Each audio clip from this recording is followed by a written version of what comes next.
ลงนะ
โอเค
อดีตจะหมดจดอนาคตจะสดใสต้องแก้ไขที่ปัจจุบัน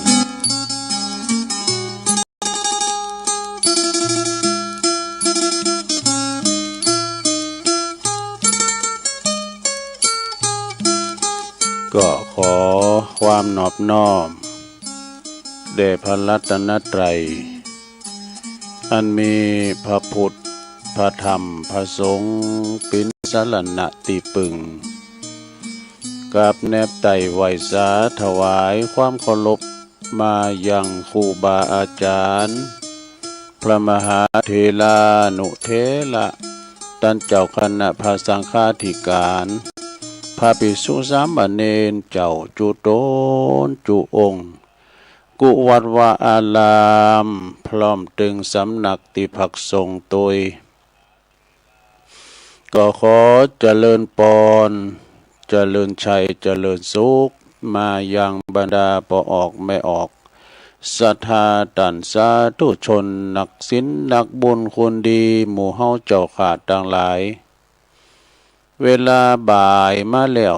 ประมาณว่า15 นาฬิกาหรือว่าบ่าย3 โมงก็มาหมุนคืนมาฟังรายการสารธรรมยามแลงเนาะรายการสารธรรมยามแลงยามบ่ายของวันจันทร์นี่ก็รับผิดชอบดำเนินรายการโดยต้นตัวแห่งอาตมาภาพเก่ากับผมตุลุงนันชัยวัฒนาคเสโนแห่งวัดพระธาตุดอยน้อยตำบลดอยหล่ออำเภอดอยหล่อจังหวัดเชียงใหม่ก็มาพบมาปะกันในยามบ่ายของวันจันทร์เนอะหลายๆสถานที่เปิดจะลิงสัญญาณไปในโอกาสประเดี๋ยวนี้โอ้มันแดดแผดจ่าเด้อตอนนี้นะ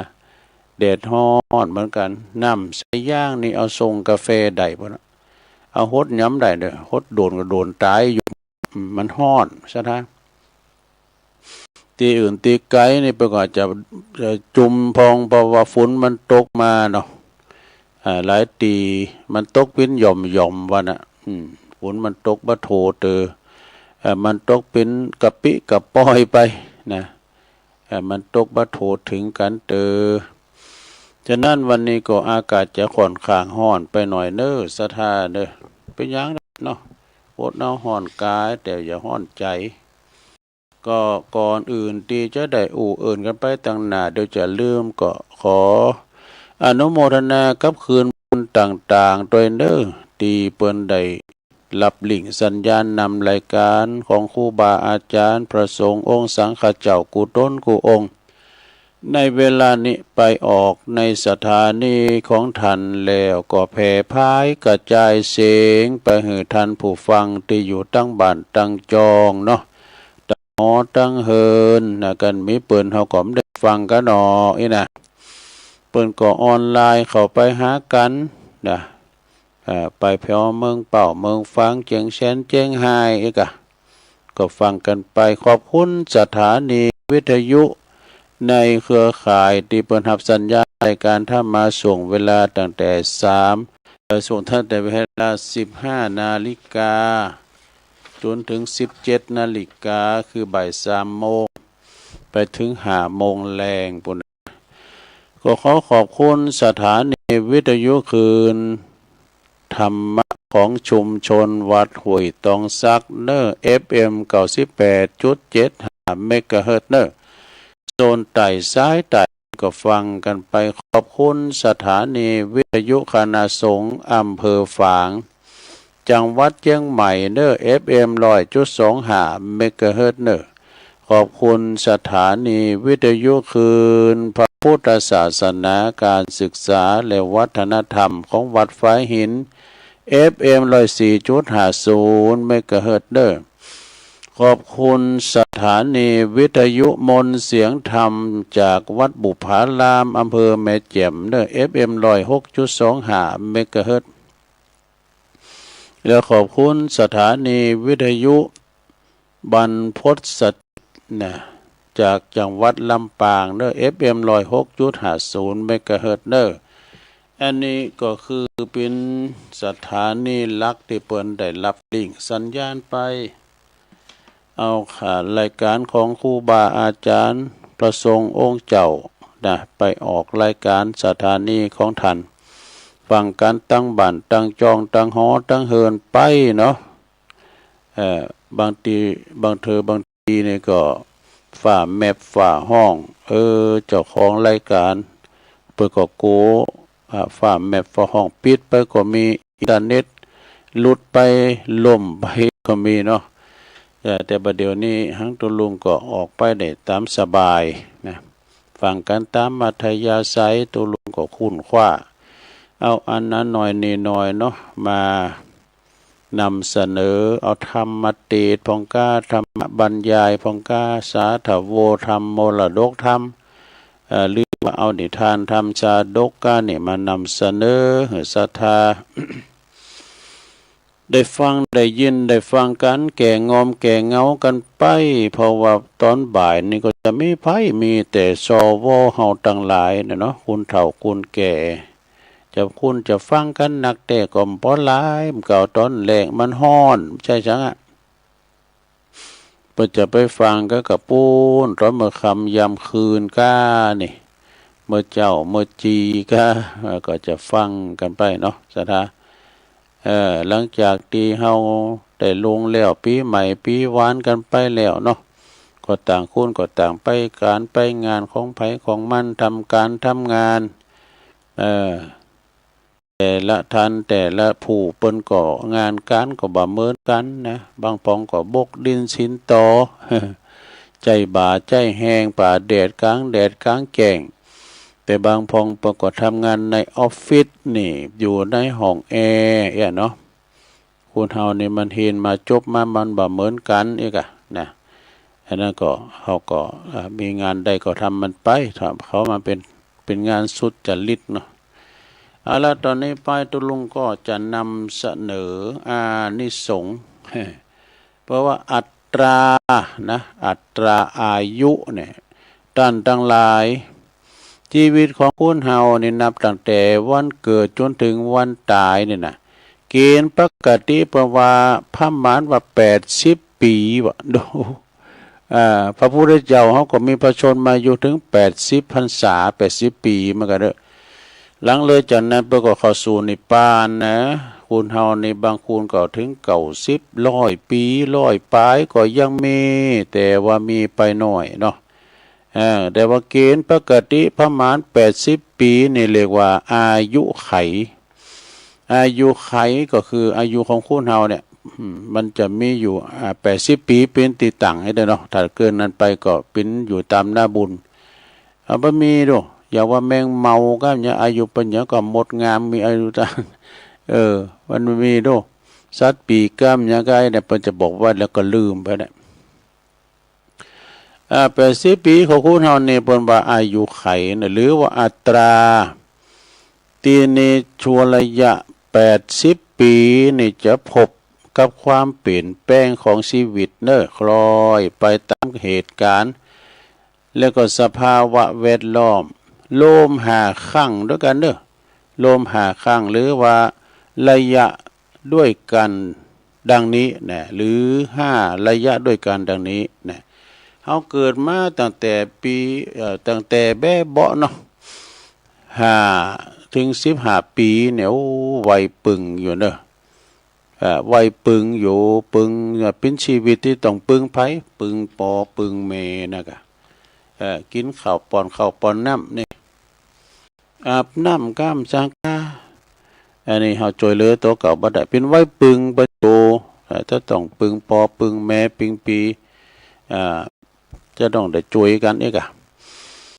เป็นวัยแบบเบาะวัยแหลกเหลิมแต่ว่าอายุ15จนถึง25 ปีนี่เป็นวัยหยังเป็นชีวิตที่พบเนี่ยวัยพบดอก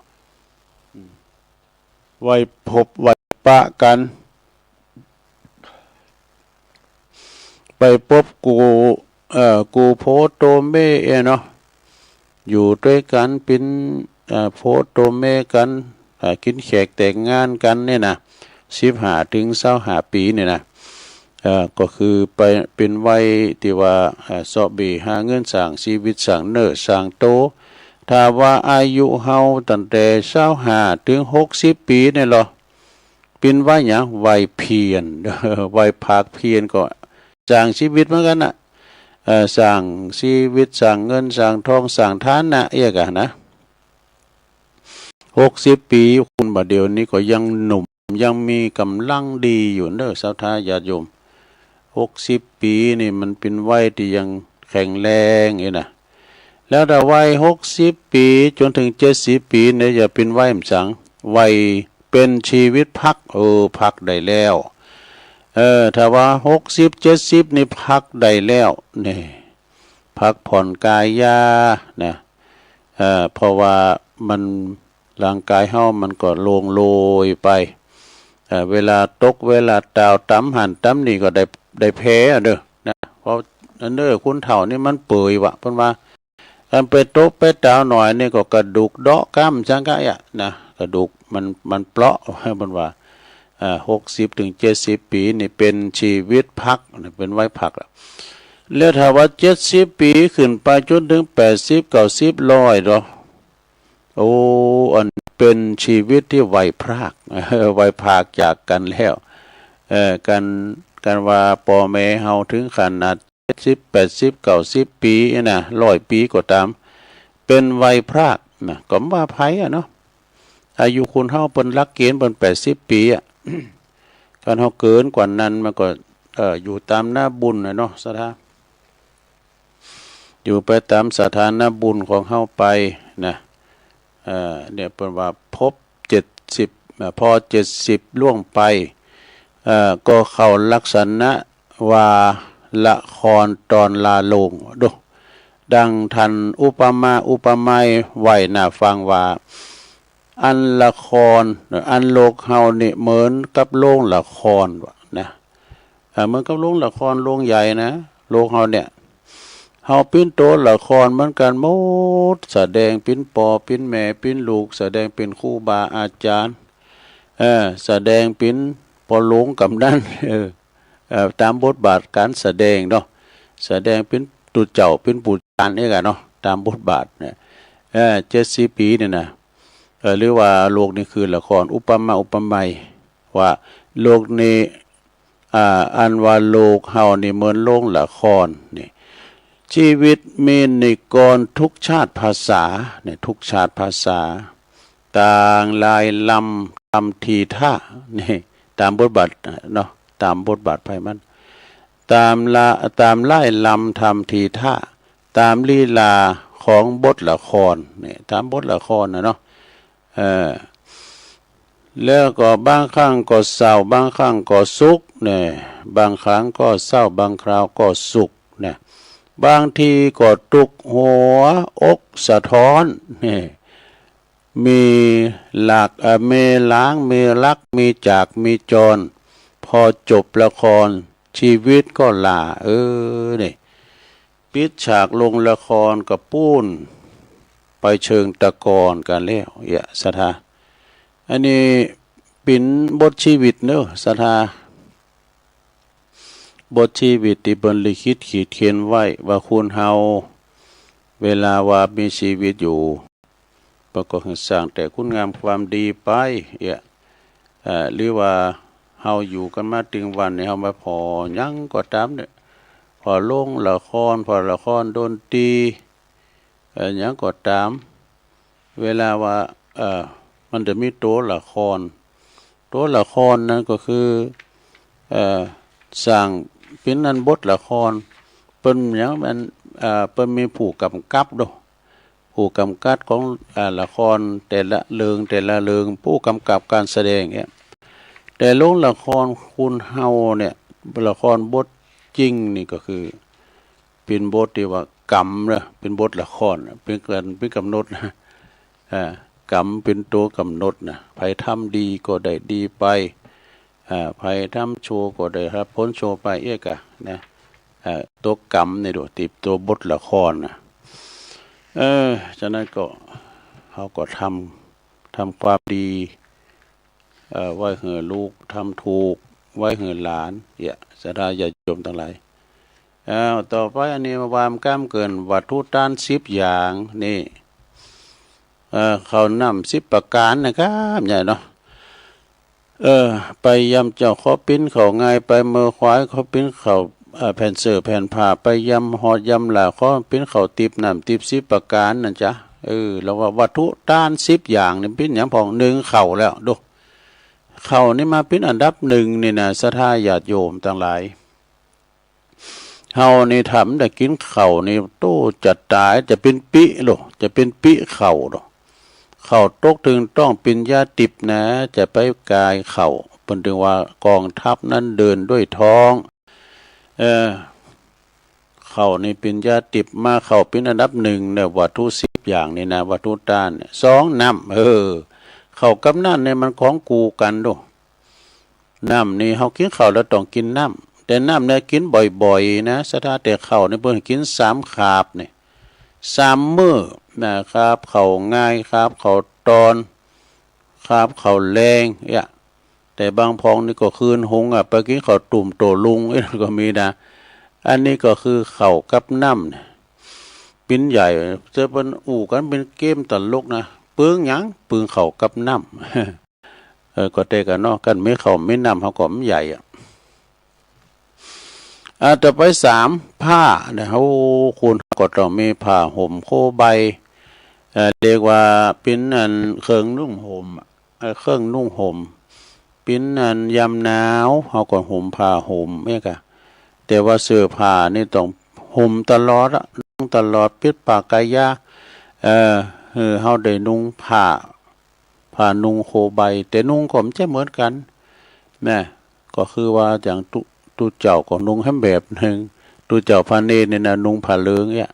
สถาก็นุ่งเสื้อนุ่งผ้านุ่งเตียวนุ่งสินยังไปกะนะก็คือผ้านุ่งโคใบยานพาหนะวะดูยานพาหนะนี่เท่า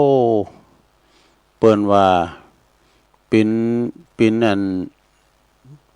เป็นยานติบดอกอย่าจะไปหันไปนี่ถ้ามียานพาหนะมีรถเวลาก็ซ้ำสะดวกสบายก่อนในสมัยเตี้ยวเนาะสมัยครูบาเจ้าศรีวิจัยเนี่ยเปิ้นหามเสลงกันเนาะโอ้เตี้ยวแลมวันแลมคืนนี่พักกันปิ้นตีก่อนในสมัยเตี้ยวแต่เดี๋ยวนี้เขาจะไปที่ไหนจะไปเมืองฝางนะวันเดียวก็ถึงแล้วยานพาหนะนี่ก่อนนี่ก็มีโงดต่างมีลาต่างเม่งต่างยั้งคำหอยคำด้อยเนาะนี่ก็จะเป็นย่านเมื่อกี้ว่าเป็นย่านนี่มีแถวรองเท้าป่ะรองเท้าหรือว่าแคบนี่นะก็เป็นย่านอย่างหนึ่งนะสถานเราหำได้ซุปแคบเราบดโตเตียวนี่จะโกอะไรอย่างแยะนี่มันก้นน้ำปักต่อไปหาเนาะข้อที่หานี่เครื่องประดับดู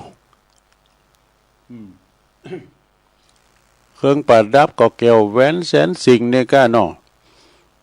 เครื่องประดับมาปิ้นแหวนก็ใส่ข้อคำก็นาฬิกาก็หรือว่าปิ้นเครื่องทรงอย่างจ้ะเครื่องประดับนี่ก็อยู่ใน1 10ใน101 ใน 10เหมือนกันเด้อเครื่องประดับ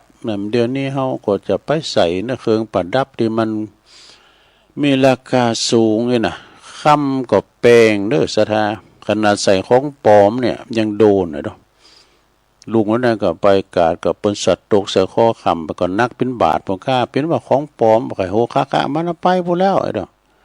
เอาไปพูดแล้วถ้ามันนึกว่าของแท้ก็น่าสักเบอร์น่ะไปลุนขี่รถปีกมาบอกว่าประกอบวัดโหนลิ้นของปลอมเลยมันเสียเกียรติมากเนาะในขณะเจ้าของปลอมยังโดนอยู่เนื้อสระเด้อคำมันแปลงเนาะศรัทธาญาติโยมแต่แล้วเนี่ยเขาว่านะยำน้ำมันขาดแคลนนั่นนะคำมันแปลงบาทหนึ่งใน5-6 พัน5-6 หมื่น7 หมื่นเนี่ยยังหาซื้อได้เนี่ยแต่น้ำมันมีขายเนี่ยนะไปเอาที่ไหนว่าเนาะต่อไปข้อต่อไปเครื่องประดับแล้วเนาะอันที่6ของหอมนี่ของหอมนี่ก็คือเครื่องไล่ของหอมเนี่ยประดับกายเขาเหลือน้ำอบน้ำหอมนี่เขาก็ยังเนาะมีดอกคำฟอยก็เนี่ยน้ำอบน้ำหอมเนี่ยไปสละสลงองค์พระธาตุก็นะมาลาของหอมเนาะ7แล้วก็เครื่องรูปไล่นั่นแหละเครื่องรูปไล่นั่นแหละพิศบูจ้ะ9 8ตีนอนเนี่ยตีรับตีนอนเนี่ยตีนอนมอนมุ่งเนาะศรัทธาเขาก็ต้องมีอาจารย์นี่ก็เป็น1 ใน 10เหมือนกันตีนอนมอนมุ่งตีรับตีนอนเฮา9ตีพักอาศัยเนี่ยโอ้ตีพักผ่อนอาศัยจะเป็นตูบกาจะเป็นเฮินเนี่ยจะเป็นเพิงพักจะเป็นกระต๊อบกานะมันจะมีตีพักผ่อนตีอาศัยก่อนนี่คุณห้อมก่อนมันตุกลุงห้อมก่อนเนาะอยู่หันไว้นะบรมแจ่มห้ามดีนะตัวลุงเนี่ยตูบก้างเฟิงก็ได้อยู่มาแล้ว ตูปื้นเล่าเข่าก็อยู่มาแล้วอ่ะการนั้นเวลาว่าฝุ่นตกก็นะหลงฝุ่นตกหาแรกในเกมว่าเนี่ยกะละมังทางเป้เอามาตรงฝุ่นไว้มันค่ามันห่างยะมันมุงค่าเนี่ยก็เดี๋ยวหันก็โหก็เดี๋ยวหอเราบรถนำโต๊ะมาตุ้งติ้งตุ้งติ้งกันมันโต๊ะให้หาเนี่ยกันคาไก่แล้วก็ดีแล้วเนี่ย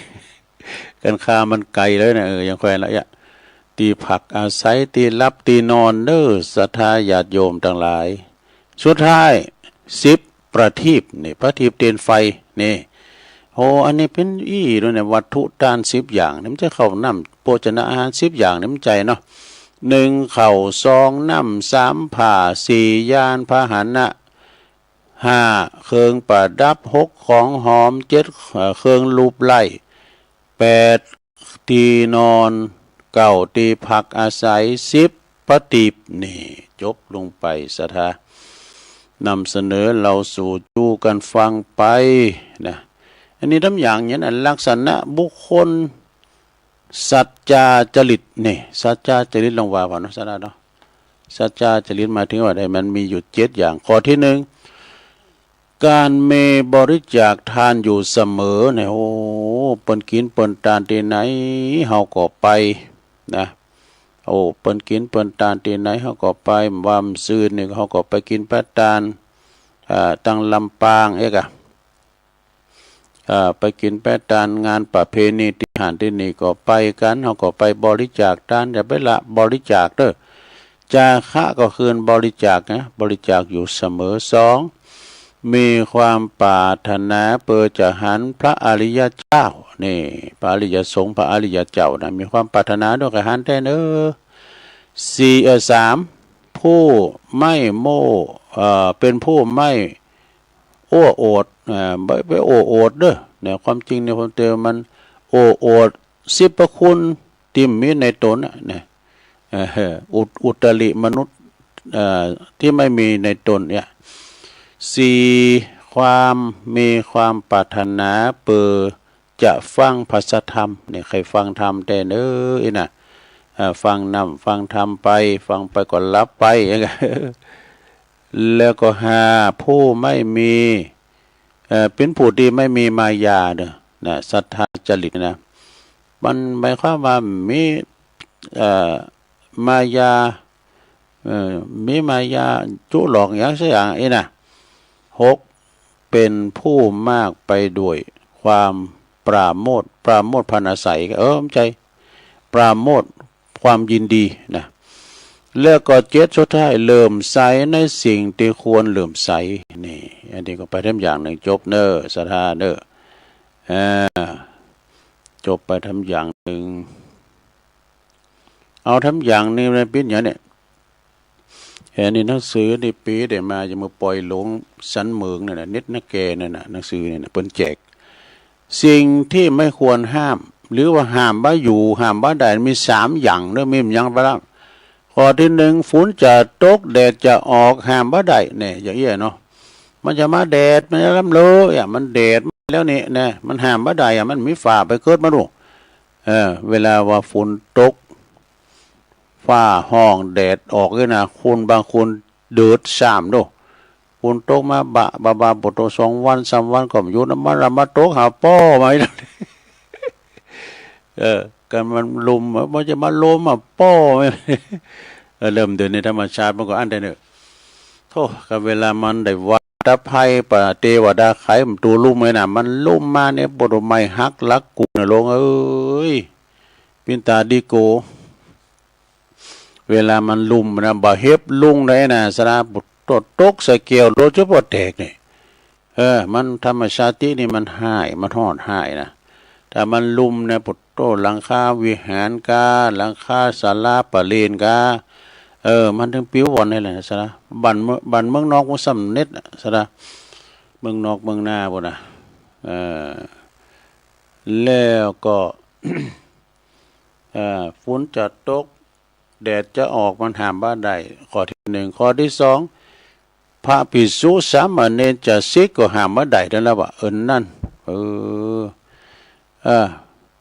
บางพองก็จะบวชสร้างพรรษาเนี่ยก็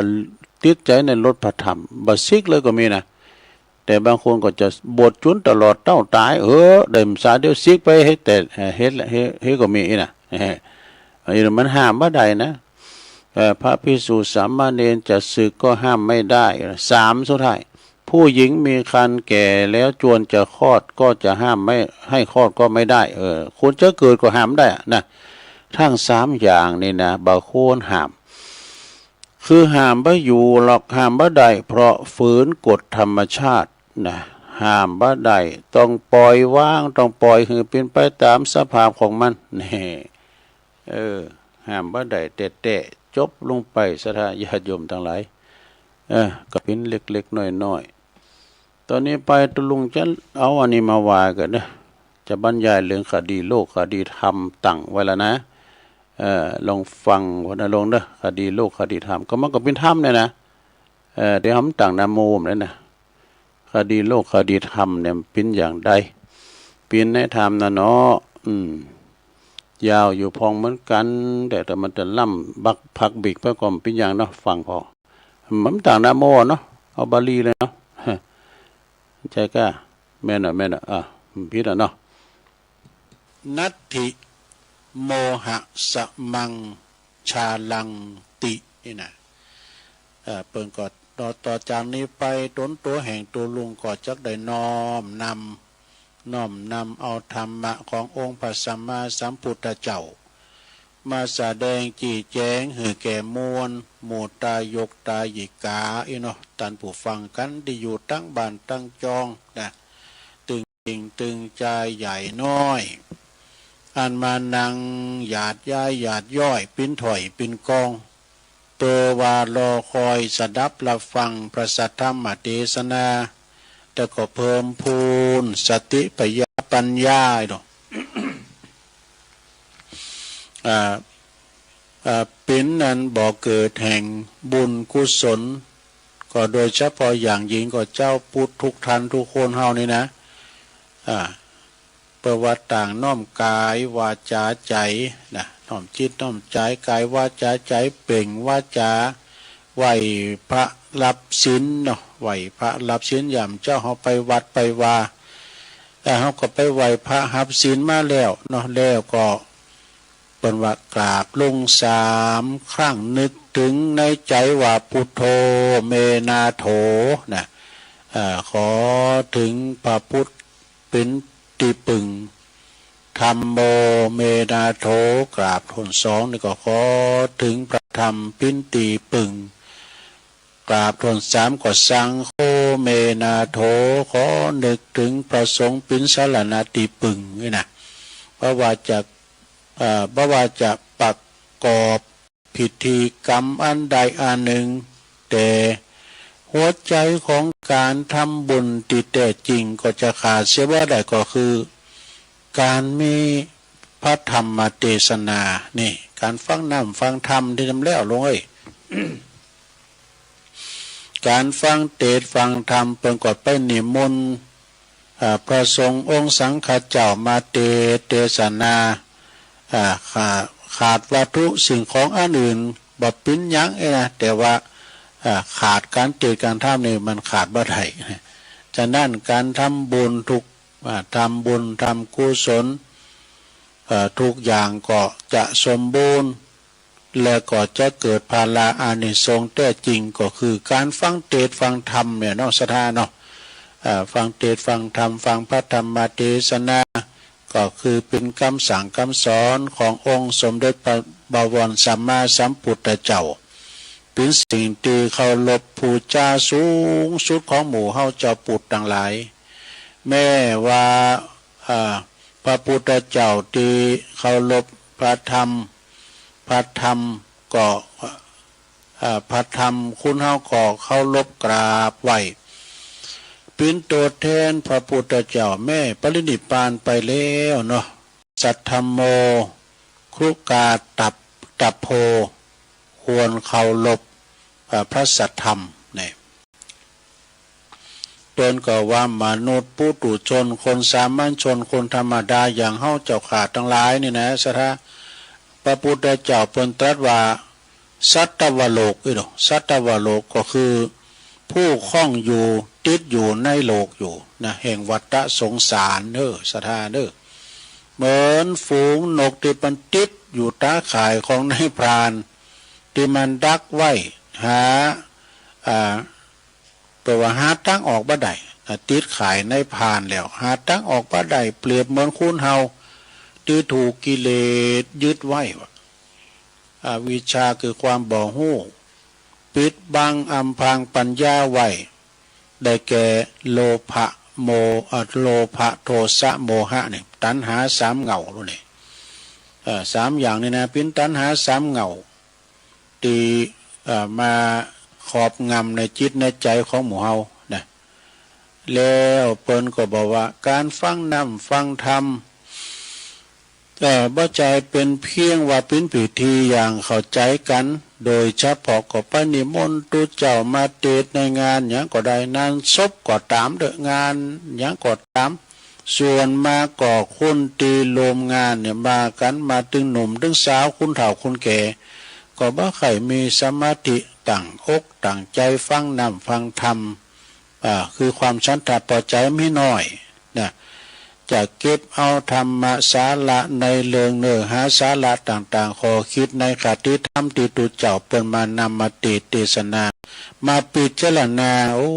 ก็มีน้อยก็ไม่น้อยเมื่อว่าเป็นเช่นนี้แล้วก็เข้าใจว่าในนำธรรม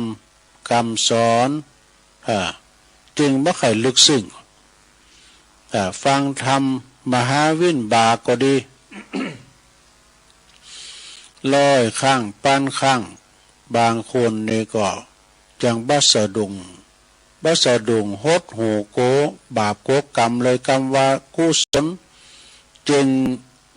ล่างเลือนไปนะเลือนล่างบุญกุศลเป็นกรรมติดปากของเจ้าปุถเฮาบุญเป็นจือของความสุขกายความสบายใจนะบุญนี่นะกุศลก็หมายถึงความฉลาดโห่บาปบุญกุลโตดโห่ความเสื่อมโห่ความต่างเจริญต่างเสริมต่างเจริญนะจึงโห่จึงอูใดว่าฟังเป็นพิธีเป็นประเพณีก็มีนะอย่างมาก็ฟังเอาเสียงเนี่ยเสียงจะได้ยินกรรมเนบ่อยเช่นว่าตุเจ้าตัวนี้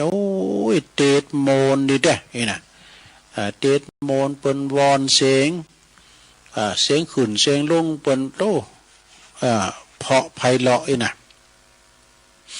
ก็น้อยนักที่จะได้ยินคำว่าธรรมะคติเตือนใจธรรมะเรื่องนี้สอนดีแต่มีคติแก่นสารแต่เนอะนะเข้าอกเข้าใจดีแต่นะฟังแล้วก็เกิดสติพยาปัญญาคุณส่วนมาก็บ่ได้ศึกษาอบรมไม่หนอการสดับรับฟังมาหนักก็จะเข้าข่ายลักษณะดังกล่าวว่าการมาทำบุญเทศในงานศพก็มักจะโยนไปหือไผหือคุณที่อยู่ในหีบในโลงศพปุ่นฟังไอ้ดอกเช่นไปเคาะข้างหีบศพบอกว่าหับศีลเนอฟังธรรมเนอไอ้ดอกอันนี้เป็นประเพณีก่อนเนาะแต่เพิ่นว่าตุเจ้ามาแล้วเนอไปต่อยข้างโลงบุญกล่อมอย่างนี้นะกกตุเจ้าเพิ่นมาแล้วเนอลุกมาเนอไหวพระรับศีลเนอชื่อด้วยนะคุณชื่อคุณตายด้วยนะมาฟังแล้วบ่อยครั้งก็มีอย่างนี้น่าคิดเรื่องพระวจาปุตเนี่ยแปลว่าผู้รู้ผู้ตื่นผู้เบิกบานนี่พุทธะนั้นแปลว่าผู้หู้ผู้ตื่นต่างตีแต่นั่นนี่คุณเฮาเป็นผู้ที่ดินนะดินอยู่ในคนเฮานี่เป็นอยู่ดินใดต้วงใดมีจิตมีวิญญาณครองอยู่นั่นก็ต่างหากละที่จะได้ฟังนะคุณเฮาที่เปิ้นตายไปแล้วเปิ้นไปหูเลิงสังนะคนที่ตายไปแล้วก็หมดความหูซึกไล่วิญญาณประดุษตอนใหม่ไปให้แล้วนี่ บ่หือบ่อื้อแล้วเอาไฟเขาจี้เขาเผาขอรุนก่อปนก่อย่างบ่ห้องเสียงโอ้ยอย่างกันสักอย่างนะ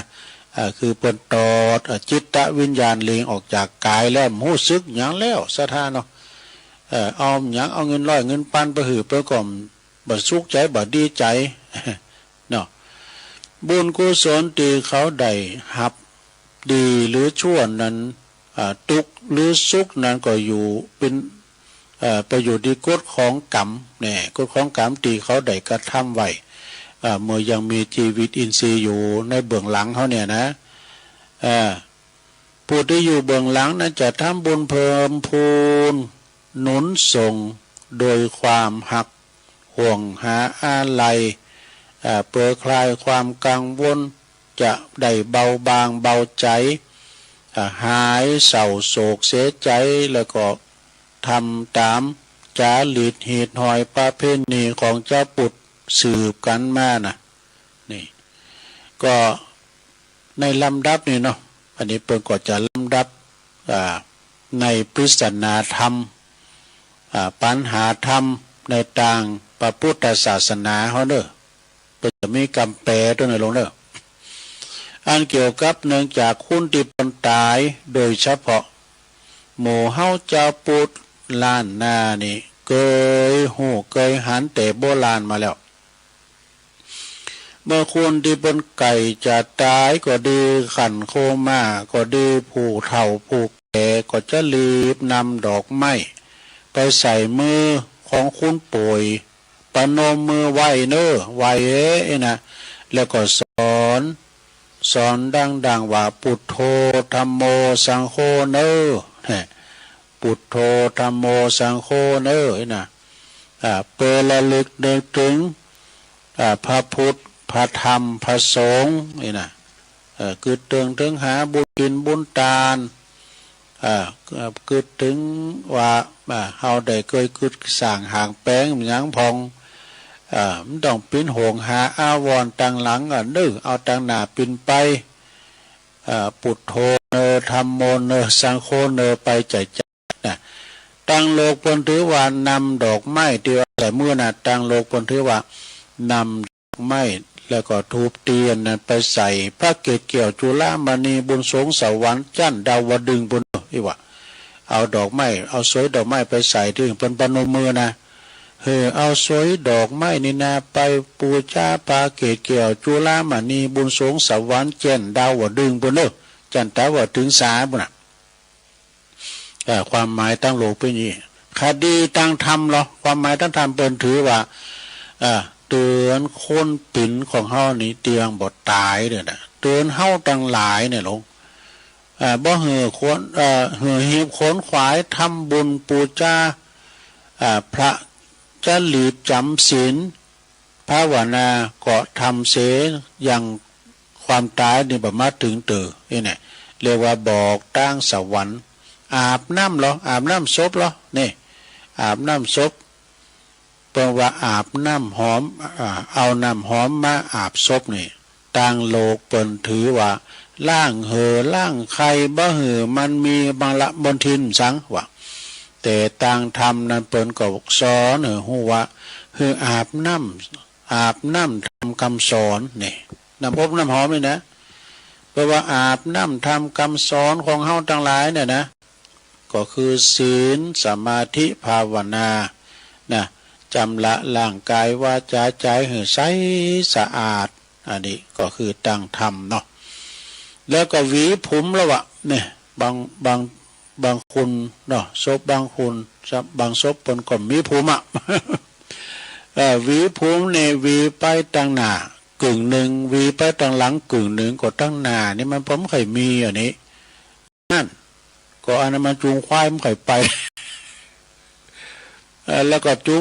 แล้วก็ข้างหลังกึ่งนึงว่ะนะอันนี้ตังโลปนถือว่าวีหือคนตายกึ่งหนึ่งแล้วว่ะวีหือคนปิ้นกึ่งหนึ่งว่ะนี่คนละครึ่งแล้วก็วีแล้วก็ฮักวีนั่นควางให้ว่ะเอาทิ้งไปอันนี้ตังคดีธรรมเราบอกว่าเปิ้นว่าหือหู้หู้ว่า เกิดมาแล้วต้องตายมาเป็นของกูกันหนีบ่พ้นเกิดกับตายเนี่ยมันหนีบ่พ้นกันว่ะ ตอนว่าเกิดมาตอนใดก็ตายตอนอันพองก็เกิดมาอายุหมันยืนยาวร้อยเศร้าขบเข่าวาสาก็ยังมีแต่มันมีหน่อย70 80 90 100นี่ก็มีแต่บางคนนี่ก็ได้4-5 ปี6 ปี7 ปีบางคนก็เกิดมาหมอกฝ่าแมบยามเดียวเนี่ยแต่บางคนก็เสียตายให้อยู่ในต่อมได้หันโลกอันสดใสสักกรรมอันนี้มันแล้วแต่กรรมให้บุญมันเนาะซะได้เนาะแล้วก็นุ่งผ้าศพนี่เนาะนี่มาตั้งนุ่งผ้านุ่งโคเนอะนุ่งผ้านุ่งโคศพนี่ตกแต่งห่าง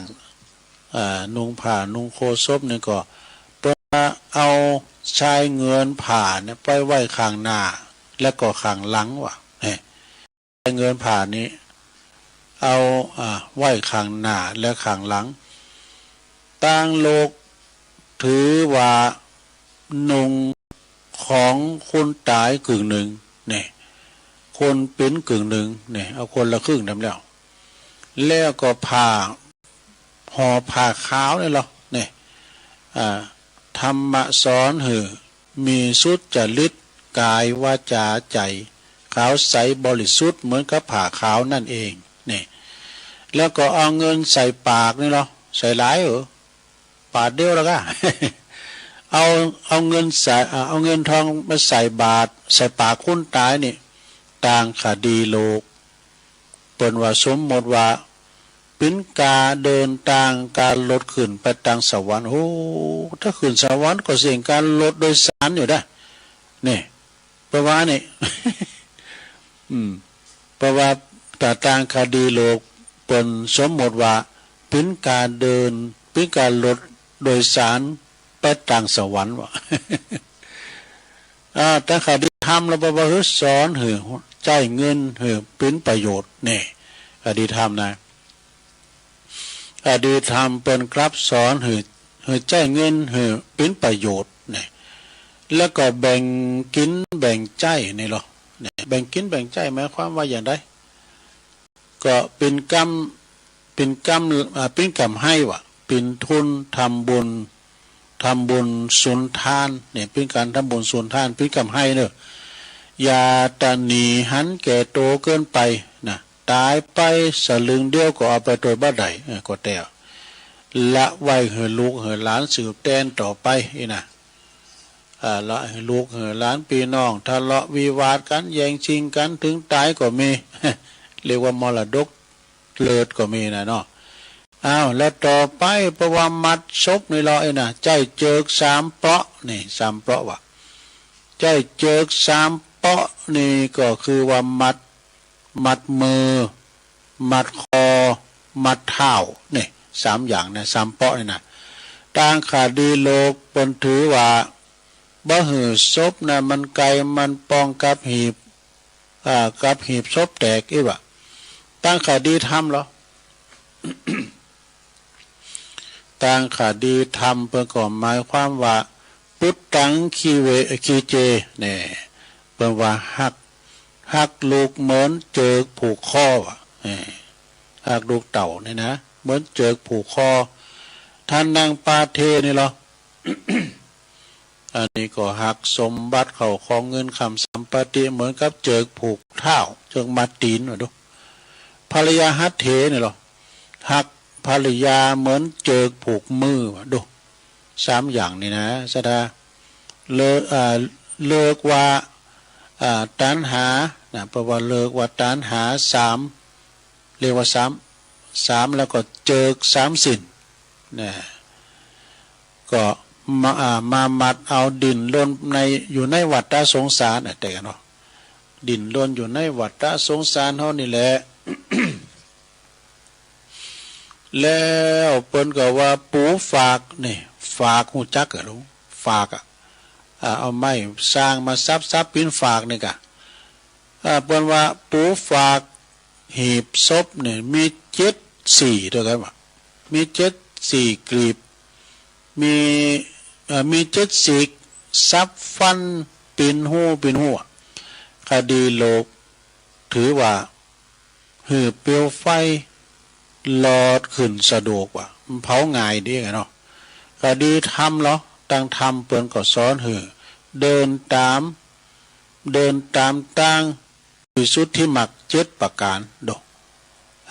เดินตามตั้งวิสุทธิมรรค7ประการกายบันได3ขั้นนี่พอมีขึ้นได้3ขั้นนะกายบันได3ขั้นก็เอาไม้หรือว่าเอาการกล้วยก็ได้คดีทำเปิ้นถือว่าหือผีขึ้นง่ายว่ะหือผีขึ้นง่ายลุงง่ายไปไหวพระเกศแก้ว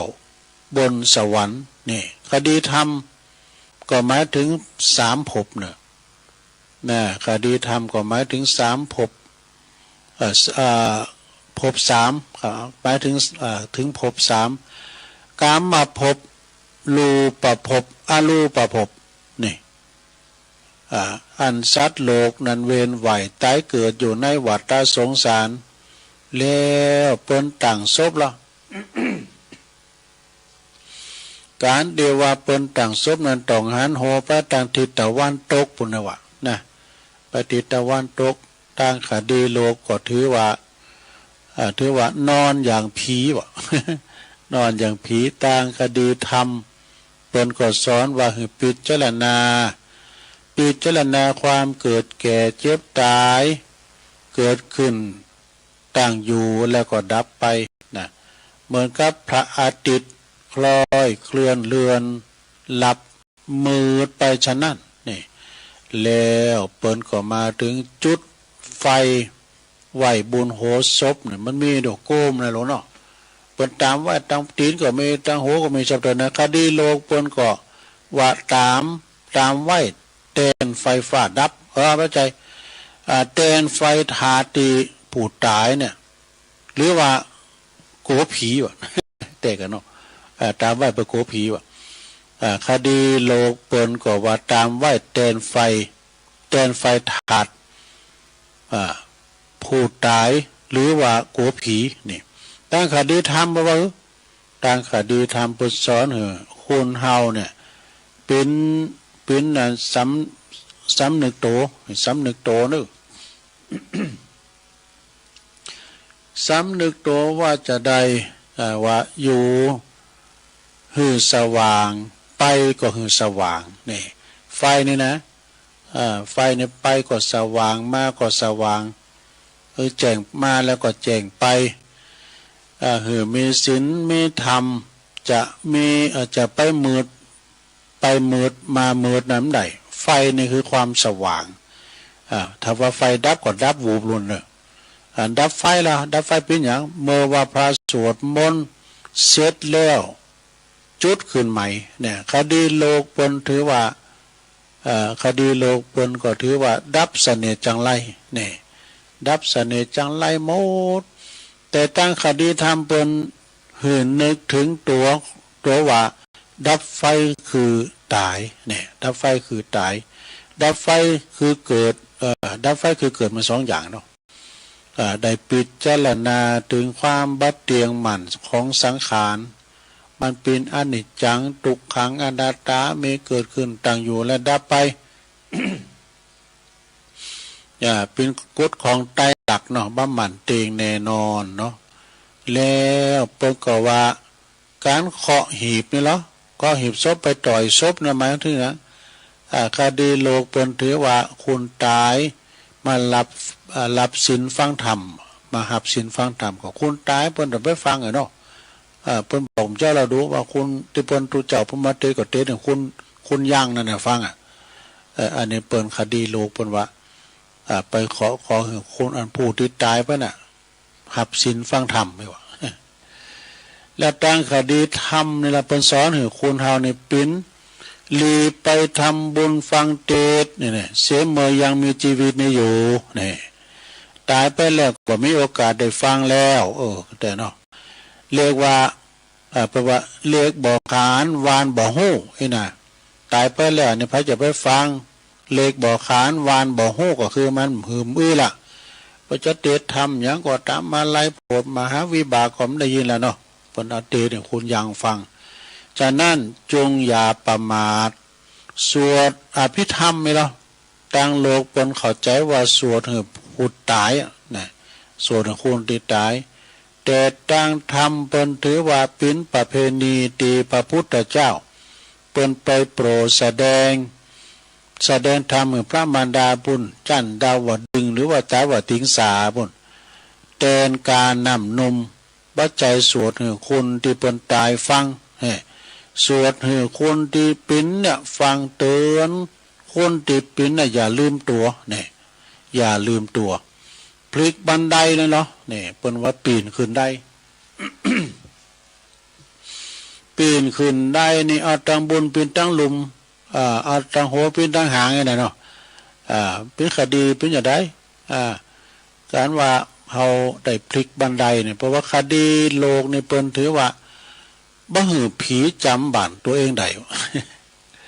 บ่หือผีจำตัวเองบ้านตัวเองได้นะคดีทางธรรมปรากฏสอนให้ยึดมั่นบ่หือยึดมั่นนั่นก็คือของเฮาอันนี้ก็คือของเฮานี่ไปยึดมั่นถือมั่นแต่จริงมันบ่เตียงแต่แน่นอนนะบ้านเคยอยู่อู่เคยนอนหมอนเคยหนุนก็จะต้องปัดพลากไปเป็นธรรมดาปัดพากจากกันไปจูงศพนี่หรอเปิ้นหือนงผ่าขาวคดีโลกเปิ้นก็ถือว่ามีหน้ามีตาวะถือว่ามีหน้ามีตาวะคดีโลกนะนุ่งขาวห่มขาวเลยนะเปิ้นบทพราหมณ์หรอกคดีทางธรรมเนี่ยคดีธรรมเปิ้นก็ถือว่าลูกหลานจูงศพปอศพแม่ไปสู่สุสานป่าจ้าให้ได้พ้นจากมรณะแล้วก็สอนให้มีศีลมีธรรมจิตใจเขาใสสะอาดวะลูกนี่นะตั้งธรรมนะแล้วเปิ้นก็ว่าเวร3รอบนี่เวร3รอบก็คือเอาศพเว้นเวร3รอบนี่นะเนาะตั้งโลกเปิ้นก็ว่าขอขมาศพนี่ขอขมาศพตั้งธรรมรอบเปิ้นก็หมายถึงว่าหมายถึงวัฏจักรโมนเวรกิเลสโมนไปตามกรรมประวัติตามกรรมหมุนไปหาวิบากกรรมเนี่ยหมุนไปหาวิบากบ่มีที่สิ้นสุดเนอะแล้วก็ล่างหน้าศพนี่หรอก่อนที่เพิ่นจะเอาขึ้นกองฟ้อนหรือว่าเมนเพิ่นจะเอาน้ำเป้าล้างเพิ่นก็บอกว่าเอาน้ำบาเป้าล้างหน้าให้ใสสะอาดเหมือนน้ำบาเป้านี่น้ำใสดูน้ำสะอาดนะตักก็เต็มไหมตักก็เต็มเนี่ยเป็นน้ำบาเป้านะต่างธรรมเปิ้นถือว่าอย่างต่างธรรมเปิ้นสอนให้มีสุจริตธรรมมีสุจริตธรรมเด้อนะ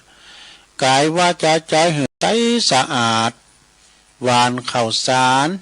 มีหวานข้าวสารด้วยนะต่างโลกเปิ้นถือว่าผีเนี่ยจะลุกมาเก็บกินเขาผีจะลุกมาเก็บกินเขาต่างโลกนะห้ามศพเพราะว่าห้ามศพนี่จะได้เบาลงเป็นคือว่าอย่างนั้นเนาะสมัยข้างโบราณนี่ศพนี่เปิ้นจะหามเนาะเปิ้นจะหามต่างธรรมนี่เปิ้นก็คือพิจารณาว่าข้าวสารนั้นก็คือเป็นแก่นข้าวคือจะออกงอกเงยก็บ่ได้แล้วเปิ้นเอาเปลือกมันออกมาแล้วนะคนเฮาถึงแม้ว่าเป็นว่าคนเฮาถึงถาดถึงแก่นนี่นะแก่นคูนนี่นะแล้วก็จะต้องไปบ่ได้เกิดละบ่ได้แก่บ่ได้เจ็บตายฉันใดข้าวสารจะหวานพื้นกาได้ฉันนั่นตุงนี่เนาะตุงนำศพนี่ตุง3หางเนาะตุง3หางเนี่ยมันจะมีกุฏีเนาะตุง3หางก็หมายความว่าเป็นนั่นเจ้าปุตต้องมีเกี่ยวเจ้าทั้ง3ประการมีเกี่ยวทั้ง3มีพระรัตนตรัยพระพุทธพระธรรมพระสงฆ์เป็นผู้นำต่างเนี่ยเนาะก็จะอยู่ไปนะจะอยู่ไปต้องมีพระรัตนตรัยจนครบตลอดชีวิตเอาพระรัตนตรัยเป็นติปึงจะเยจะทำอย่างมงคลอย่างต่างๆแต่ไหวพระรับศีลก่อนแล้ว จะไหวพานรับศีลก่อนจะขอโอ้จะจบแล้วนะหลวงเนี่ยขออำนาจคุณภาษีรัตนตรัยพระเกี่ยวเจ้าทั้งสามโดงอีวะจงปกป้องรักษาบรรดาปออกไม่ออกศรัทธาทุกทันปราศจากทุกโศกโรคภัยเจ็บไข้ใดพยาธิให้มันหอมมันหายไปหรออยู่ดีอยู่ก้ำจูปูจ้าก้ำจุนพระพุทธศาสนาไปตลอดกาลยาวนานดังดีตุลุงได้แสดงธรรมมาเลิงคดีโลกคดีธรรม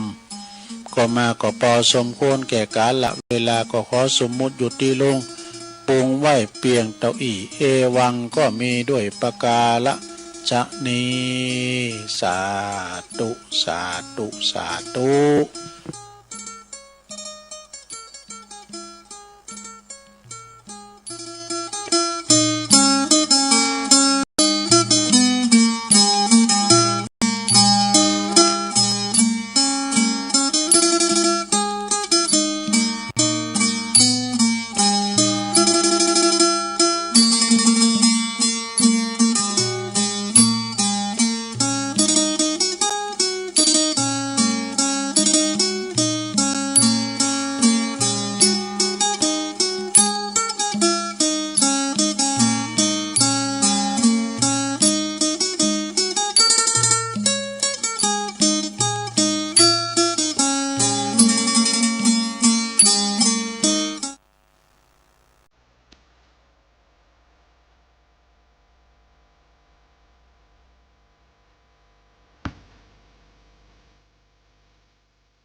เอาแล้วศรัทธาสาธุชนญาติโยมทั้งหลายเนาะตัวลุงก็พักเบรกหรือว่าพักครึ่งดังมึนลำไปก็เจ็บหลังเจ็บแอวโยกย้ายค่ายตีเนาะเตียวไปเตียวมายืดเส้นยืดสายก็ยังแควนมาแล้วก็มานั่งอู่กันต่อในชั่วโมงที่สองเนอะขณะนี้ท่านทั้งหลายก็กำลังฟังรายการสารธรรมยามแลงยามบ่ายซึ่งก็รับผิดชอบบริหารเวลาโดยตุลุงยองก็มานั่งอู่นั่งจ้ากันทำกลางแดดที่มันแผดเผามันห่อนโอ้วันนั้นในวันที่เราไปลำปางกันเนาะไปเปิดสถานีวิทยุคืน106.25เนาะโอ้คุณคนนักก่อหลายแต่ว่ามันเป็น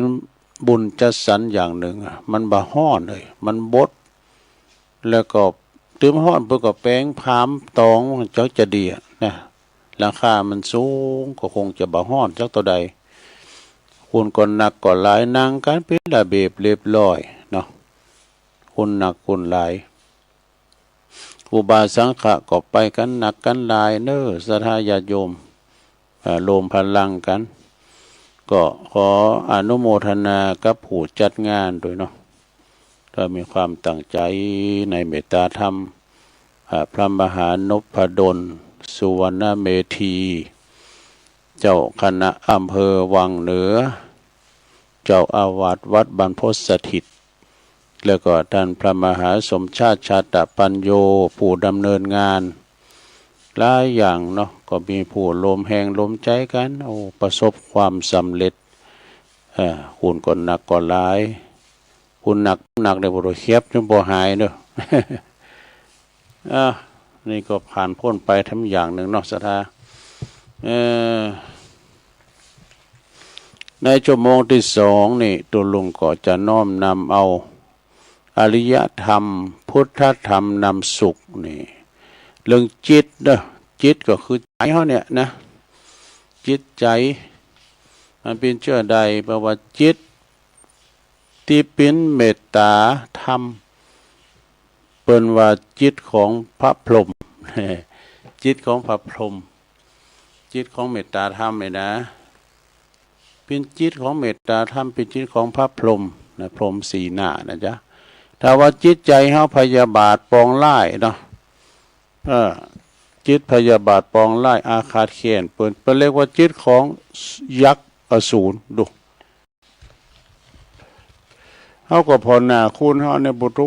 หน้าบุญบอกบุญบ่หาพอหน้าอย่างยักษ์นั่นเฮาก็หันยักษ์ชักเตือเนาะ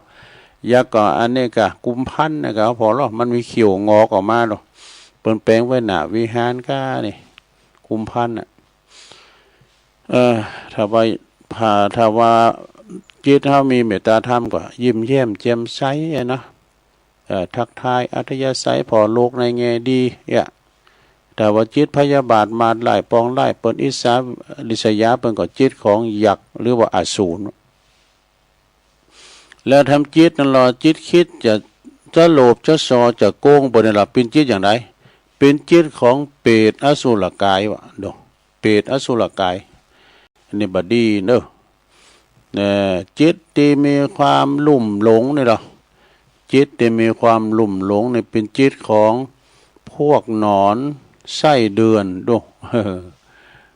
เป็นไปอ่านเนาะแล้วแถมจิตหนึ่งหรอจิตที่วุ่นวายสับสนต่างๆนี่เป็นจิตอย่างจิตของคนวกวนไม่รู้จักดีชั่วบาปบุญคุณโทษเนี่ยและทำจิตหนึ่งจิตตีวางผ่องใสสดใสพุทธผ่องพุทธเป็นจิตของพระอริยเจ้านี่หรือว่าพระมุนีเจ้าทั้งหลายนี่อันนี้นะเรื่องจิตเนอสนะญาติโยมนะของปกหูศรีนวลแก้วสุขหนังสือปพยาเปิ่นแล้วก็อันวัชพืชยาในวัชพืชยานี่นะยอมคอยแย่งอาหารปุ๋ยนี่แต่กันเนาะจากพืชพักสวนครัวเฮาก็ต้องถอนมันทิ้งบ่อยๆเช่นกับอบายามุขทั้งหลายก็คอยแย่งทรัพย์สินเงินทองของครอบครัวนี่ปอแม่คนตีฉลาดปราดบัณฑิตพึงถอนตนออกจากอบายามุขทันทีนี่อบายามุขนี่ก็คือว่ามันเป็นต่างแห่งความเสื่อมสิบหายเนอะแล้วเพิ่นก็บอกว่าทำกรรมหนึ่งสำนักพระพุทธเจ้านี่แปลว่าก็ไปที่สำนักพระพุทธเจ้านะไปที่วัดเชตวันวังกานะเปิดว่ามีเมตตากรุณาเปิดรับทุกคนเนี่ยแต่ผู้มีคุณลักษณะเอาใจใส่ใคร่ครวญบ่ประมาทจึงจะอยู่ในสำนักใดนี่จะหันพระองค์จะพบพระองค์ จะพบพระองค์แล้วก็ส่วนผู้ที่ไม่ระวังนี่นะบ่เอาใจใส่บ่พิจารณาไข้ควรเป็นผู้ที่ประมาทลูกเดียวพวกนี้พยายามารหลับไปเข้าสำนักทั้งหมดสำนักพยามารวะแล้วก็ผู้ใดทำจิตให้วางทรงระยะเวลาเปิ้นว่าอย่างที่เปิ้นภาวนาเนาะครูบาหลวงปัดพระบาทตักผ้าเปิ้นถึงว่าเนาะเวลาเฮาภาวนานี่น้อยนิดนี่นะช่วงระยะเวลาจ้างแผบหูงูลอกลีนแลบลีนนี่เนาะหรือว่าช่วงเวลาฟ้าแมบฟ้าแลบว่านกกระจอกกินน้ำแล้วก็ยังดีกว่า100 วันพันวันทำที่ทำบ่ได้เสียเลยนี่เพิ่นก็ภาวนาเนาะซะท่าอย่างว่าเปิ้นแต่ภาวนาแต่ว่าอาจารย์พระครูอภิวัฒนาวิกรมเพิ่นก็ว่าโอ้ปู่เจ้ากุลเปิ้นกุลของอาจารย์ท่านพระมหานพดลสุวรรณเมธีท่านพระมหาสมชาติชาตปัญโยพร้อมทีมงานของเปิ้นต่างอกต่างใจแปลงปะลำจาดเหมาะน่ะปู่เจ้าคุณงามความดีเปิ้นแปลงบ่หือเฮาฮ้อนน่ะสงบสักกรรมบ่ได้กาน่ะย่างให้กรรมนี่เกินนึกถึงคุณงามความดีที่เปิ้นแปลงเฮาสุขสบายโตต่างบ้านนางเปิ้นก็มาหือนางกะเงียบไปกรรมโตเด้อน่ะปวดท้องเงียบกันเลยฮะซะท่าเนี่ยเงียบกันเลยเนี่ยเป็นว่านะจ้างพับหัวงูแลบลิ้นไฟฟ้าแมปนี่นะก็ได้บุญละนะดีกว่าบ่ทำให้เลยแล้วก็เฮาขยันทำงาน แต่เฮาบ่โลภของผู้อื่นบางคนก็บ่ขยันทำงานแต่ยังบางอาจไปโลภของผู้อื่นน่าคิดน่าคิดนี่เพิ่นเรียกว่าทำนาบนหลังคนอันนี้คติธรรมวัดบ้าเข่าพระเจ้าบ้าไหวถึงเวลาตายไว้ชีวัดก็จะหันไปปึงพินบินหน้าไปที่ไหนเนาะวัดก็บ่ละวันพระก็บ่เว้นนี่นะ เพราะว่าฮื้อก่อนทำโบสถ์นะเพราะว่าเวลาบัดตายบัดมรณะก็จังตุจังพระเวลามรณะก็ตุเจ้าพระเนรเนี่ยตุลุงทาเขาน่ะจูงเขาไปเฮว อันนี้เป็นกำหลินกำโมนนะลงเด้อก็โมนกันไปเนาะศรัทธาญาติโยมทั้งหลายอันนั้นก็เฮามีกิจกรรมเนี่ยก็ช่วยกันไปช่วยบ้านช่วยเมืองไปมีงานอย่างก็ตามเนาะในหมู่บ้านเฮาก็จะไม่ลืมเฮาก็ช่วยไปเพราะว่างานมงคลงานอวมงคลงานอย่างต่างๆเฮาก็ช่วยเพิ่นถึงว่าอยู่บ้านใดก็เอาไฟบ้านนั้นแน่เนาะอยู่ไหนก็ตามสังคมเพิ่นบนว่าบทสังคมเฮาก็จะไปลืมหักกันแป้งกันเนาะอันนี้เป็นคติธรรมแห่งอย่างนึงเด้อความสุขนี่หาได้ที่ไหนนี่สุขดังตุลุงวานะสุขก็มีหลายแบบนี่นะสุขมีข้าวไว้กินสุขมีแผ่นดินไว้อยู่สุขมีกู้นอนนำสุขมีเงินมีคำติ้มถุงติ้มไตสุขได้อยู่เฮิรนหลังใหญ่มุ้งกระดานสุขมีลูกมีหลานก็มานั่งแวดเฝ้าสุขของคนหนุ่มคนเฒ่าก็ฟังธรรมเนี่ยลงเด้อสุขของคนเฒ่าก็ฟังธรรมแล้วอ่อนหนุ่มไปฟังเฮ็ดใดเนาะสุขนี่มันอยู่ที่ไหนเนี่ยเพิ่นว่านะอยู่ที่ใจเพราะว่าความสุขก็อยู่ที่ใจของเฮานั่นเองลองฟังว่าซะดาเนาะความสุขบ่ได้เกิดจากทรัพย์สมบัติเนอะเกียรติยศและก็อำนาจบารมีหยังแต่อยู่ที่ว่าใจว่าเฮามีสติหูทันอารมณ์ของตนและมีปัญญาหูเท่าทันธรรมดาโลกหรือไม่ หากเขามองเป็นบ่เพียงแต่จะปะความสุขรอบตัวเท่านั้นยังสามารถสัมผัสความสุขที่เฮาที่มีอยู่กับตัวเฮา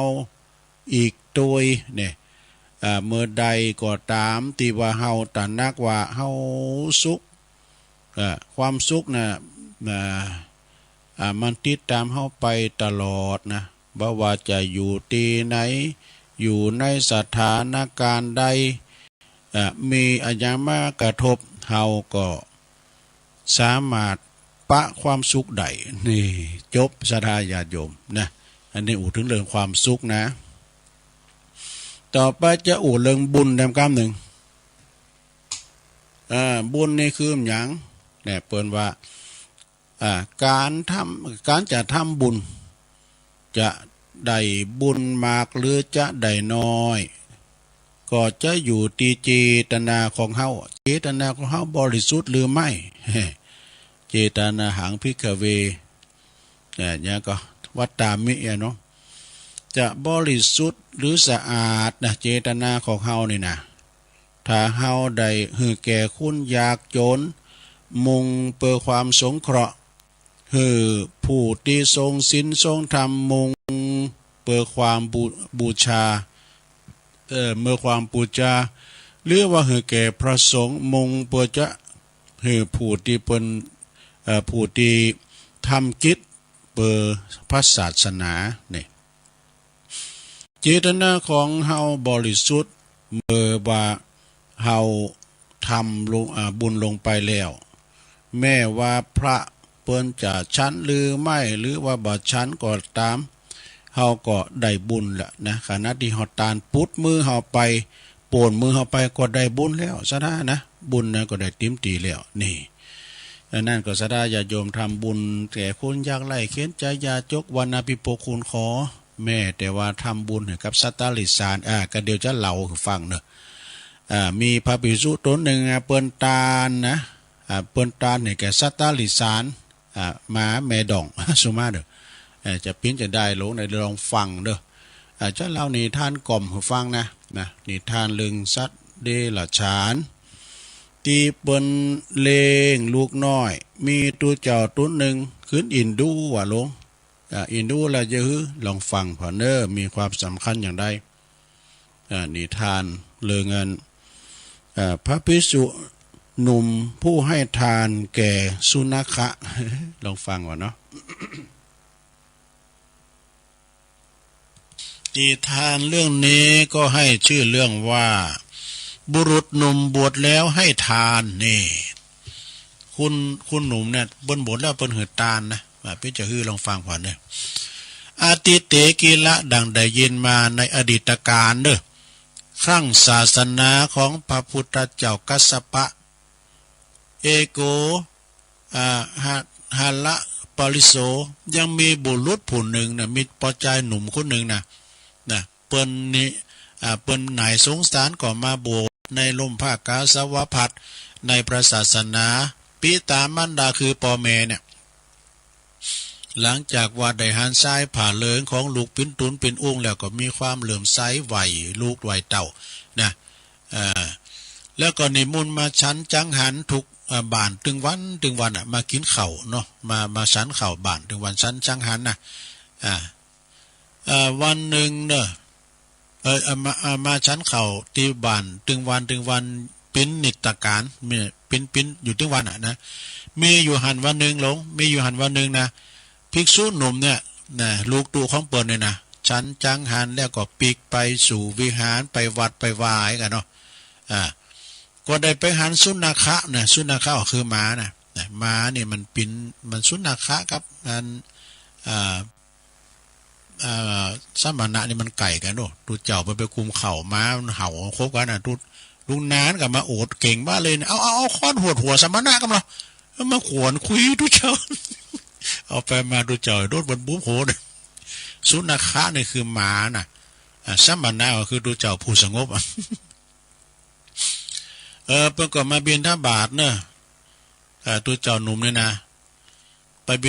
บินทบาทเปิ้นไปชั้นข่าวจังหารตีบานแล้วก็ปิกไปสู่วิหารนะไปปะสุนัขะตัวหนึ่งหมาแม่ขาบนะแล้วขึ้นตาบอดด้วยข่างนี่วะมาตัวนี้ก็แล้วพร้อมกับว่ามีลูกมาตัว2-3ตัวก่อนปุดโตหางอกองงแงงมีร่างกายผายผอมเด้อมันได้กินอาหารอดอาหารขาดสารอาหารเนาะหมาแม่ขาบหมาแบดองคลั่นสิ้นกำลังเนาะมันมีกำลังหมดแห้งปลาลูกเป็นนอนปลาลูกเซซังเข้าไปอาศัยอยู่ตีไก่หิมมาคาเนี่ยไปนอนอยู่หิมหุนตั้งวะหมาแม่ลูกอ่อนนี่นะขั้นตัวหนุ่มนะพระภิกษุหนุ่มในเดินทางมาป้าใส่กองมันก็เงยแงนผ่อนหนาวะนะไปพองเนาะจะไปถามเนาะไอ้จ๊อกก็เงยหน้าพอวะเมินตาพอเล็งหันดูมาไม่ขาบแล้วนะตัวเจ้าหนุ่มนั้นแหละภิกษุหนุ่มนั้นก่อนแลหันว่าสุนัขนี่มันขาดอาหารนู่นนี่จึงเอานิ้วนะสุมาเดี๋ยวลงเดี๋ยวฟังนะเปิ้นจกสุมาจกข้อหักอู่ง่ายๆเนาะล่วงเข้าไปในปากแล้วก็ซ้ำหลอกอาหารออกมาสุนัขหมู่นั้นได้รับประทานได้กินอาหารนะสุนัขทั้งหลายก็ได้กินอาหารอยู่อีกถึงวันก็มีกำลังมาวะแม่มันก็มีกำลังลูกมันก็มีกำลังได้สำเร็จสมปรารถนาต่อจากนั้นภิกษุนั้นก็ตุเจ้าหนุ่มนะก็คลั่นว่าถึงทำการกิริยาตายไปเนี่ยเป็นมรณภาพไปแล้วนะก็ได้ไปบังเกิดในสวรรค์จันตาวติงสาดาวดึงปุ๊นะอยู่อันวิมานทองอันโสภามีบริวารนางนาสนมทั้งหลายนางฝ่าทั้งหลายปินปั้นปินบริวารวะดูมีบริวารปินปั้นนะขนาดเอาตาถึงมานะดูเนาะเอาตาถึงตูต้องมองใดลงคือเนาะขนาดเอาตาถึงมานะลงคือบอกอะการตุลุงกันหนึ่งเข่าแล้วก็ต่างทานทะโลเซนนะต่างเข่าตุ่มเข่าคือน้องม้าเขานี้แล้วก็พระภิกษุหนุ่มตายไปแล้วก็มีนางฟ้าบริวารเป็นปั้นนะเสวยสุขอยู่ในวิมานการสิ้นอายุเนี่ยสวรรค์นี่มีการสิ้นอายุเหมือนกันนะหมดบุญจากสวรรค์ครั้นหมดบุญจากสวรรค์ก็จุติลงมาเกิดในปิ้นมนุษย์เป็นคู่นำก้ามหนึ่งนะตัวเจ้าหนุ่มนั่นนะก็เข้ามาบรรพชาปิ้นตัวเจ้าแถมในพระศาสนาแถมจนดังหลายก็มีความศรัทธาเลื่อมใสถวายอาหารแก่ภิกษุวันละ5 บาทดูหลงจะ5 บาทสตางค์นะ5 บาทที่เปิ้นไปกุมเข่านะกะ 5 บาทกุมเข่าโดยอำนาจผลต้าน ตีหือแก่สุนัขต่างหลายดูขอคืดประกาศลงขนาดตาหนึ่งสัตตลิสารนะการตาหนึ่งตุถ้ามองใดคือบอกเด้อดังบรรยายมาจะนี่นะบุคคลใดหนึ่งสถานเนอ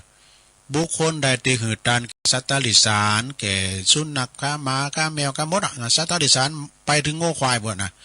ยอมมีอานิสงส์หือผล500 จาดว่าดูคือมีอายุยืนยาว1มีผิวพรรณวรรณะสันฐานงดงาม1มีความสุขความสบาย1ดูมีกำลังวังชากาหาร1ดูโอ้อานิสงส์แล้วก็มีปัญญาความฉลาด1ดูตั้ง5อย่างนี่นะเป็นอานิสงส์แห่งการตานสิ่งละร้อยจาดว่าดูเป็นกำหนดนะแล้วก็เปิ้นยังว่าบุคคลใดหือตานแก่มนุษย์ที่เปิ้นบ่มีศีลบ่มีธรรมนะอานิสงส์ก็คืออายุยืน1วันนะมีวันนะ1มีพละมีสุขะมีปัญญาเนี่ยแล้วบุคคลใดที่หือตานแก่มนุษย์เปิ้นมีศีลมีศีลธรรมประจำใจอานิสงส์300,000 จาดกะดู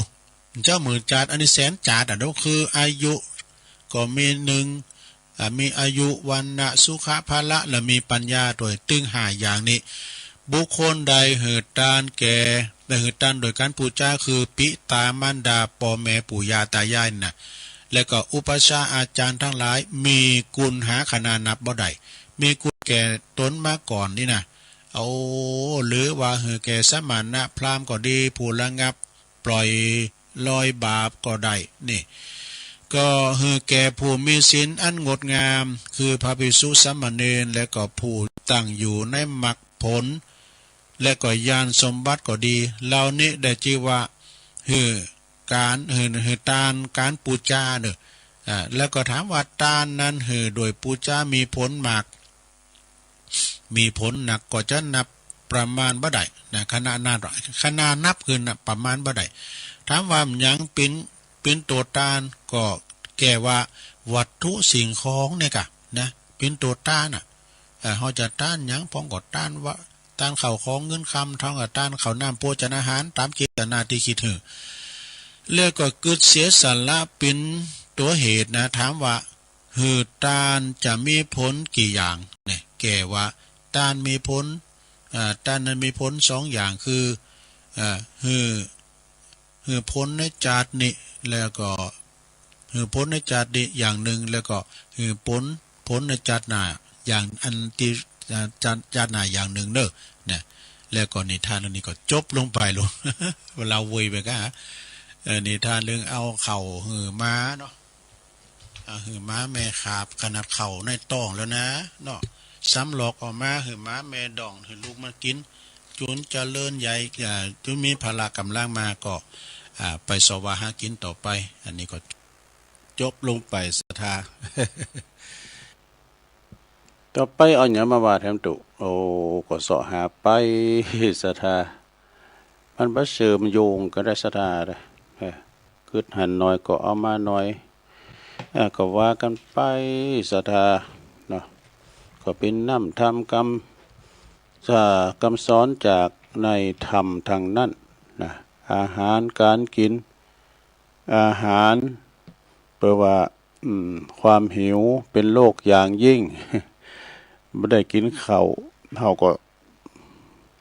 กระวนกระวายจะเป็นลุ่มเฮ็ดแท้ทำบทหนึ่งว่าจะได้เอาอันนี้มาทำว่าทำกรรมเอาอากาศก็ร้อนแต่สถานแรงไหมนะฟ้าห้องพอยังแควนกันเนาะกระลึงพอยังฟ้าแม่ฟ้าห้องพองก็ยังแควน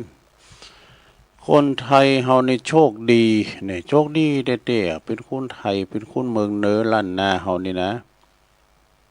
ก็อย่างกันเนี่ยเฮามีความสามัคคีสามั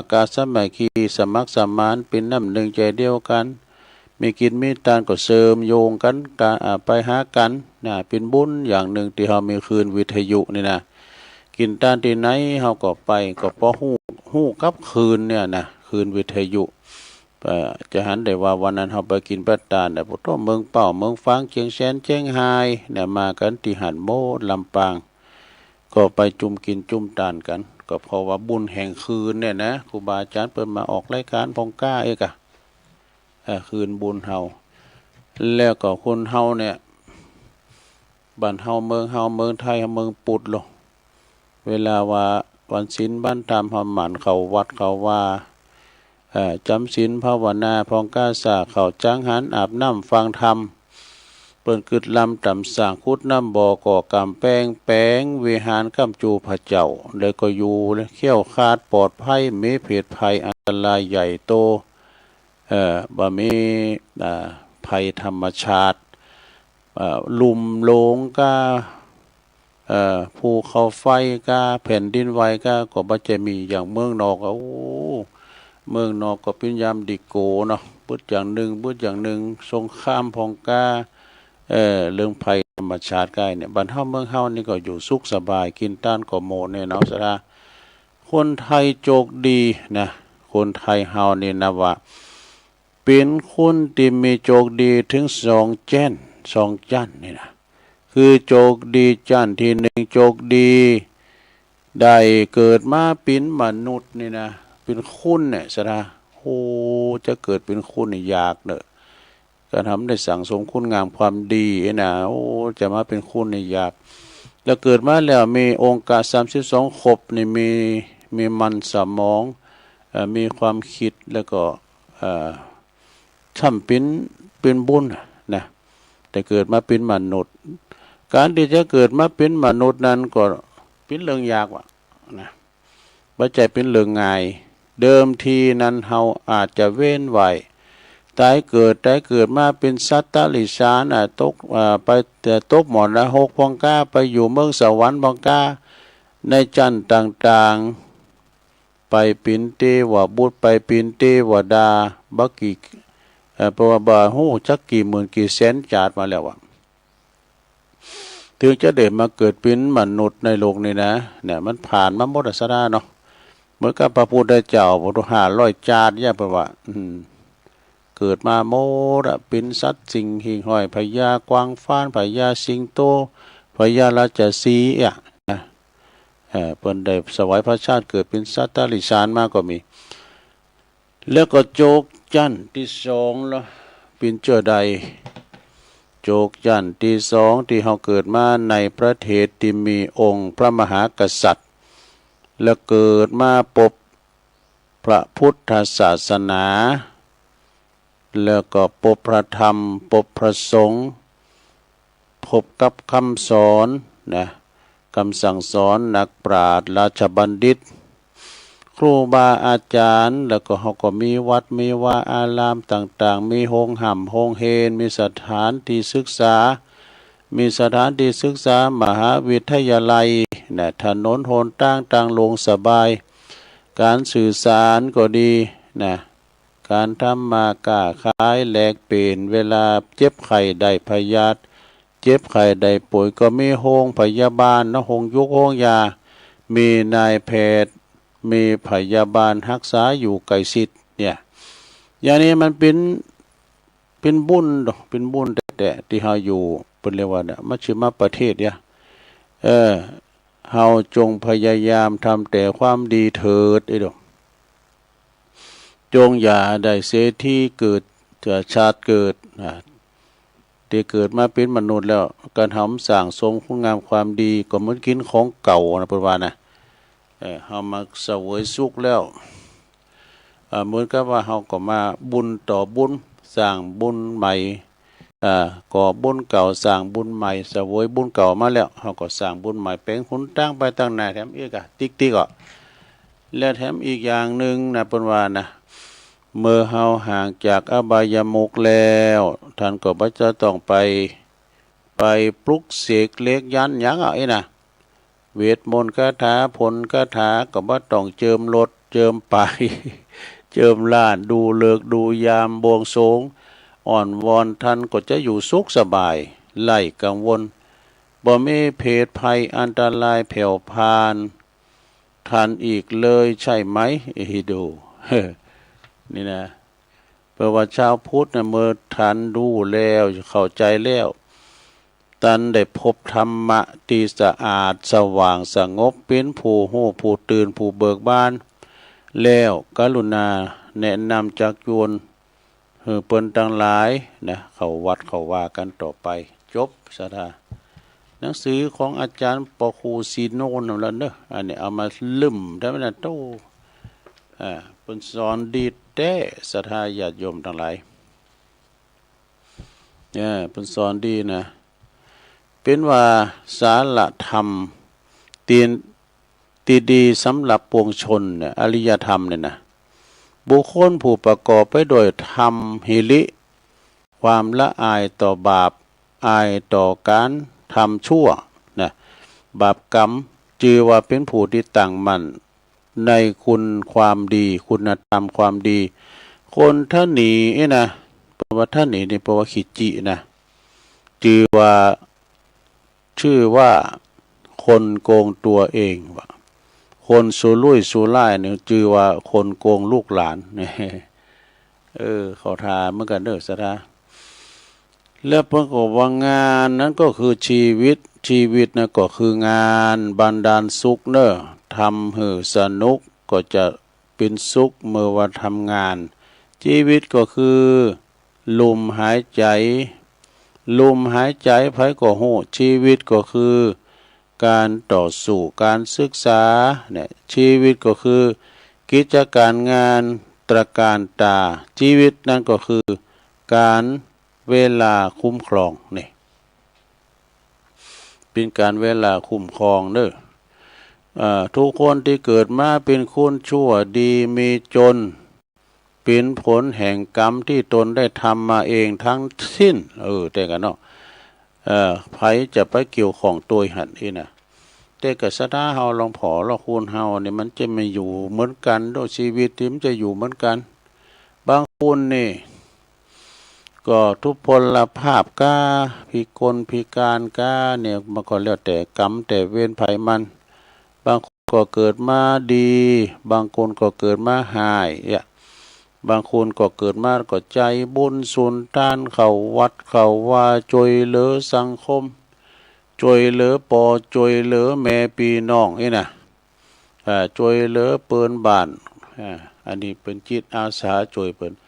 แต่บางคนนี่ก็เอาในเด้อเกิดมาล่างผาน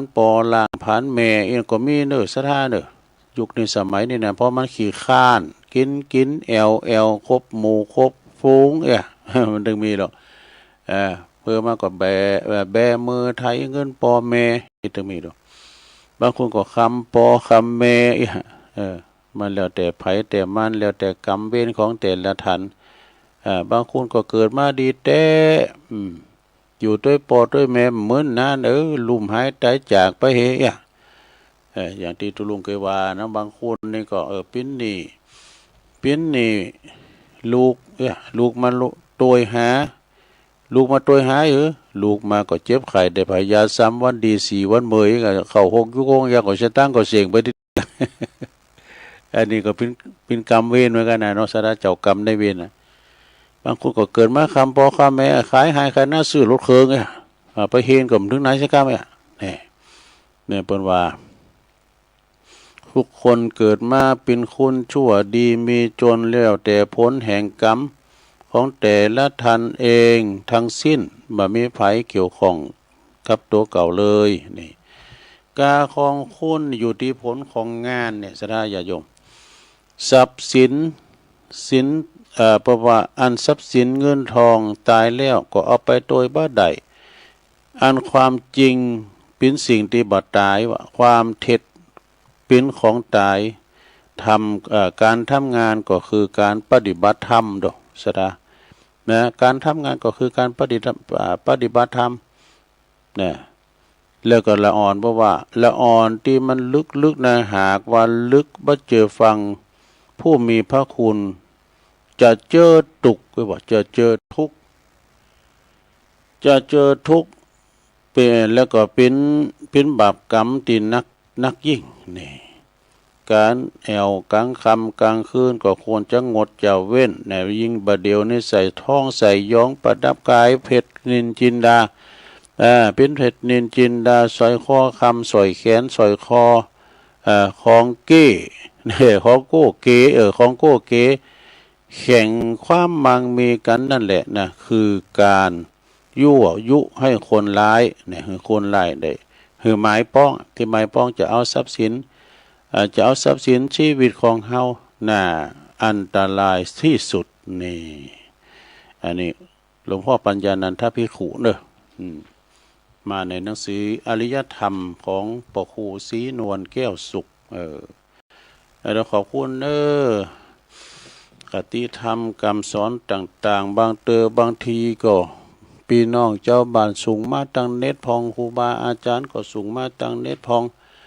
ตุลงก็เอามาแจกจ่ายขยายความเองนะเนาะเอามาขาเวลาน้ำแต่จะเดียนะเตือนหน้าเตือนในตุลงก็เสาะมาแถมในหนังสือธรรมมาดึงของโกกองงนนะสมเตก็เอามาเทศน้ำเทศตามตอนคำตอนแรงเตก็เมื่อเจ้านี่จะลงหน่อยเนอะเมื่อเจ้านี่จะลงแล้วก็เมื่อกลางวันนี่มันห่อนในห้องส่งข้างตุลุงเนี่ยเป็นห้องกระจกแอร์ก็ว่าจะดีตั้งแต่ไฟสดยังไม่แล้วเนี่ยไฟมันเข้าเราต้องเปิดพัดลมอ่อนๆเนี่ยเปิดแห้งแต่ก็ไม่ได้แสบตาด้วยแล้วก็มันจะเป่าไหม้ด้วย ก็เลยประคับประคองไปการเวลาว่าได้จัดรายการตุลุงก็ไปอยู่ปื้นโฮงบก้าเนี่ยปื้นโฮงโลงบนน่ะมันมีซองแจ้นอยู่ตั้งปื้นนะตัวยินอยู่ในวิหารน่ะเปิดพัดลมอ่อนๆนี่ก็แต่นั่นก็ศรัทธาญาติโยมแล้วก็ฟังกันต่อไปวันพุธนี่ก็วันอังคารนี่ก็พระอาจารย์เน้นหลักก็มาเข้ารายการนี่กันเนาะก็จะปินไปเข้ารายการกันไปศรัทธาก็งานตุลุงกไก่มาแล้วอาจจะได้ยอบอย่างพอเนอเข้ารายการสินหนานี่แล้วนะเดือน8ปิ้งนี่แหละตุลุงก็จะมีงานถึงวันนี้ก็ว่าก็